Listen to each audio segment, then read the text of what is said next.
دیکھیے، تاریخ میں نا کچھ لوگ ایسے آتے ہیں جو صرف تاریخ کا حصہ نہیں بنتے بلکہ تاریخ کا پورا رخ ہی موڑ دیتے ہیں۔ آج ہم ایک ایسے ہی لیڈر کی بات کرنے والے ہیں، ونسٹن چرچل، ایک ایسا شخص جو اس وقت امید کی کرن بنا جب ہر طرف اندھیرا چھا رہا تھا۔ ذرا سوچئے تو، ایک ایسا وقت جب پوری دنیا کا مستقبل ایک دھاگے سے لٹک رہا تھا، ایک کے بعد ایک ملک گھٹنے ٹیک رہا تھا۔ اس سب سے تاریک لمحے میں ایک آواز تھی، ایک آواز جو گونجی اور جس نے کہا، نہیں، ہم ہار نہیں مانیں گے۔ چلیں اسی آواز کی کہانی سنتے ہیں۔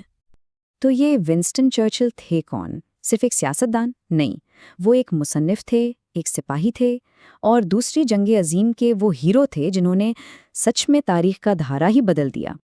سال تھا 1940۔ ذرا منظر کو سمجھیں۔ ہٹلر کی فوجیں جیسے ایک سیلاب کی طرح پورے یورپ کو ڈبو رہی تھیں، اور اس طوفان کے سامنے صرف ایک چٹان کھڑی تھی، برطانیہ، بالکل اکیلا۔ اور ایسے ہی نازک وقت میں ملک کی باغ ڈور سنبھالی ونسٹن چرچل نے۔ لیکن سوال یہ ہے کہ 1940 میں جو لیڈر سب نے دیکھا وہ ایک رات میں تو نہیں بنا، ہے نا؟ ان کی شخصیت کو سمجھنے کے لیے ان کے ماضی میں جھانکنا پڑے گا، اس سفر کو دیکھنا ہوگا جس نے انہیں اس تاریخی کردار کے لیے تیار کیا تھا۔ اچھا، تو چرچل کی پیدائش ایک شاہی خاندان میں ہوئی، یہ تو ٹھیک ہے، لیکن اقتدار تک پہنچنے کا راستہ بالکل بھی آسان نہیں تھا۔ 1874 میں ان کی پیدائش ہوئی، 1900 تک وہ پارلیمنٹ پہنچ گئے، اور پھر آیا 1940 جب وہ وزیر اعظم بنے۔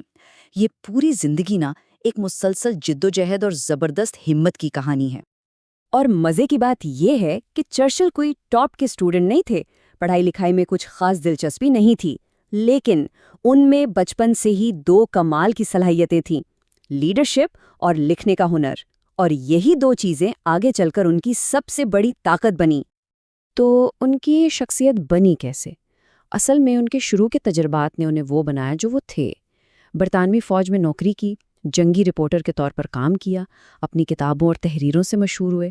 ان سب چیزوں نے مل کر ان میں وہ خود اعتمادی اور بہادری بھری جس کی اس وقت برطانیہ کو سب سے زیادہ ضرورت تھی۔ چلیں اب واپس آتے ہیں کہانی کے سب سے اہم موڑ پر، وہ وقت جب چرچل کی لیڈرشپ کا اصلی امتحان شروع ہوا۔ اس وقت ہٹلر کی فوجیں وہ تو رکنے کا نام ہی نہیں لے رہی تھیں، ایسا لگ رہا تھا جیسے انہیں کوئی نہیں روک سکتا۔ ایسے میں چرچل کا کام صرف جنگی پلان بنانا نہیں تھا، ان کا اصل مشن تھا ایک پوری قوم کے ٹوٹے ہوئے حوصلوں کو جوڑنا، انہیں یہ یقین دلانا کہ ہار ماننا تو کوئی آپشن ہے ہی نہیں۔ اور پھر انہوں نے وہ الفاظ کہے جو ہمیشہ کے لیے تاریخ کا حصہ بن گئے۔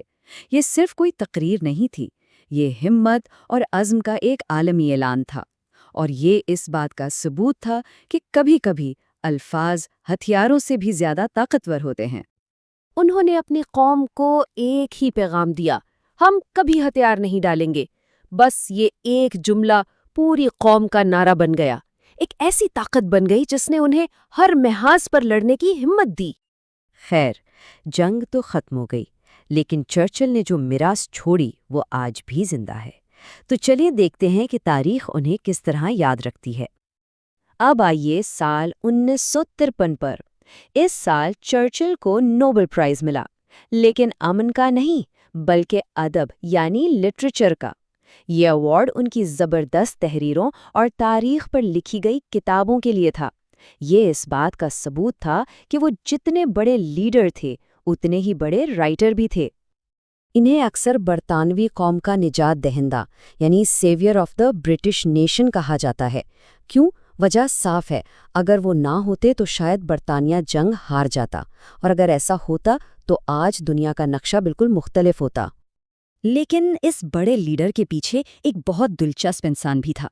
وہ کمال کے مقرر تھے، ان کے اعصاب جیسے لوہے کے بنے تھے، سگار پینے کا بہت شوق تھا انہیں، اور سب سے بڑی بات، مشکل سے مشکل وقت میں بھی ان کا اعتماد کبھی نہیں ڈگمگایا۔ یہی چیزیں تو ہیں جو انہیں تاریخ میں اتنا خاص بناتی ہیں۔ اور پھر 24 جنوری 1965 کو 90 سال کی عمر میں ونسٹن چرچل کا انتقال ہو گیا۔ انہیں پورے قومی اعزاز کے ساتھ دفنایا گیا جو ان کی خدمات کا ایک چھوٹا سا اعتراف تھا۔ آخر میں چرچل کی کہانی ہمیں ایک بہت بڑے سوال پر چھوڑ جاتی ہے۔ بحران میں لیڈرشپ کا اصل مطلب کیا ہوتا ہے؟ کیا یہ صرف صحیح فیصلے کرنا ہے، یا اس سے کہیں بڑھ کر لوگوں کو امید دینا اور ان کی ہمت باندھنا ہے؟ اس پر ضرور سوچیے گا۔